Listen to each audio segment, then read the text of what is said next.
বহরমপুরের বাজারে এখন যেন তালের মেলা বসেছে। সামনেই জন্মাষ্টমী, খুব অল্প উপকরণ দিয়ে জন্মাষ্টমী স্পেশাল তালের কেক বানাচ্ছি। একটা ছোট তাল নিয়েছি কারণ আমাদের বাড়িতে খুব কম মেম্বার্স আর আমি একেবারে ছোট কেক বানাবো। প্রথমেই তালটাকে ভালোভাবে ধুয়ে নিয়ে ছাড়িয়ে নেব। তোমরা কি জানো তালের প্রচুর উপকারিতা রয়েছে? এতে প্রচুর পরিমাণে ক্যালসিয়াম, পটাশিয়াম এবং আয়রন থাকে, যা আমাদের শরীরের জন্য খুব উপকারী। বেশিরভাগ বাড়িতেই এই ধরনের একটা ফুটো ফুটো গামলা থাকে যেটাতে ঘষে তালের মাড়ি আলাদা করা যায়। তবে এই প্রসেসে একটু সময় বেশি লাগবে। আমার ফেভারিট প্রসেস আর খুব ইজি প্রসেস হচ্ছে এইটা। বড় ঝাঁকনি টাইপের এই পাত্রে তালের মাড়ি ঘষে ঘষে বের করা খুব সহজেই হয়ে যায়। এখানে ধরার জন্যও আলাদা জায়গা দেওয়া থাকে, কাজেই কাজটা খুব সহজেই হয়ে যায়। তালের মাড়ি একেবারে রেডি। এবার পালা তালের কেক বানানোর। কেক বানানোর জন্য যে মেজারমেন্ট কাপসগুলো দরকার হয় সেগুলো আমার কাছে এই মুহূর্তে নেই, তাই আমি একটা কাপেই সমস্ত উপকরণগুলো মেপে ইউজ করব, তাহলে আর মেজারমেন্টের গন্ডগোল হবে না। প্রথমে 1 কাপ ভর্তি গমের আটা নিলাম। আগে থেকেই মিক্সিতে ভালোভাবে চিনি পিষে পাউডার করে নিয়েছি। এভাবে পাউডার সুগার ইউজ করলে কুকিং প্রসেসটা অনেক ইজি হয়ে যায়। অর্ধেক কাপ মতো চালের আটা নিলাম। 1 টেবিল স্পুন মতো রিফাইন্ড অয়েল এখানে মিক্স করলাম। আমি আন্দাজ মতো রিফাইন্ড অয়েল দিয়েছি, তোমরা চাইলে মেপে দিতে পারো। এরপর 1 কাপ চিনি গুঁড়ো দিয়ে ভালোভাবে মিক্স করে নেব। সেই একই কাপেই আমি সমস্ত উপকরণগুলো মেপে দিচ্ছি। 1 কাপ ভর্তি করে তালের মাড়ি নিলাম।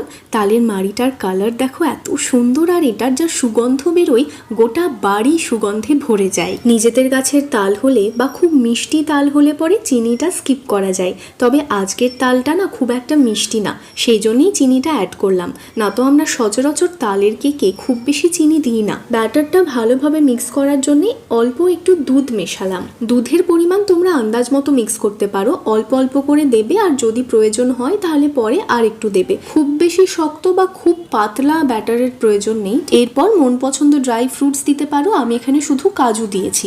কেক টিনটা ভালোভাবে রিফাইন অয়েলে গ্রিস করে নিতে হবে।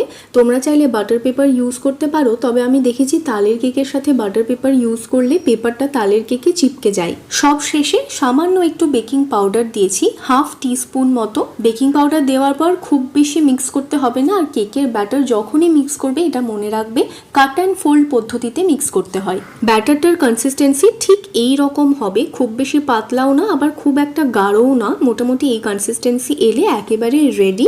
এরপর জাস্ট কেক টিনে ঢেলে দিতে হবে, ভালোভাবে ট্যাপ করতে হবে যাতে ভেতরে কোনো বাবলস না থেকে যায়। ওপর থেকে মন পছন্দ ড্রাই ফ্রুটস ছড়িয়ে দিতে পারো। আমি এখানে শুধুমাত্র গোটা গোটা কাজু এইভাবে সাজিয়ে দিয়েছি। চাইলে তোমরা কিশমিশ বা অন্য ধরনের ড্রাই ফ্রুটস দিতে পারো, তবে আমাদের বাড়িতে বিশেষ করে আমার কিশমিশ ভালো লাগে না, একেবারেই পছন্দ না, সেই জন্য শুধুমাত্র কাজুটাই এখানে দিয়েছি। বেকিং প্রেসার কুকারে বা কোনো কড়াইয়ে করতে পারো, জল বা নুনের সাহায্যে বেকিং প্রসেসটা করতে পারো, খুব ইজিলি হয়ে যায়। 30 থেকে 40 মিনিটের মধ্যেই কেক রেডি হয়ে যাবে। কিন্তু আমি আজ গোদরেজের মাইক্রোওয়েভ ওভেনে বেক করব। সেটিংসটা বলে দিই, কনভেকশনে 180 ডিগ্রি সেন্টিগ্রেডে 20 মিনিট প্রথমে দিলাম, তারপরে আরো 20 মিনিট আমি দিয়েছিলাম। ওভেন থেকে কেক বের করার আগে অবশ্যই চামচ ঢুকিয়ে চেক করে নিতে হবে যে কেক তলা অবধি বেক হয়েছে কিনা। জন্মাষ্টমী স্পেশাল তালের কেক একেবারে রেডি, খুব ভালো হয়েছে খেতে। ভিডিও ভালো লাগলে লাইক, শেয়ার আর আমাকে ফলো করতে ভুলবে না। আজ আসি, দেখা হচ্ছে আগামীতে।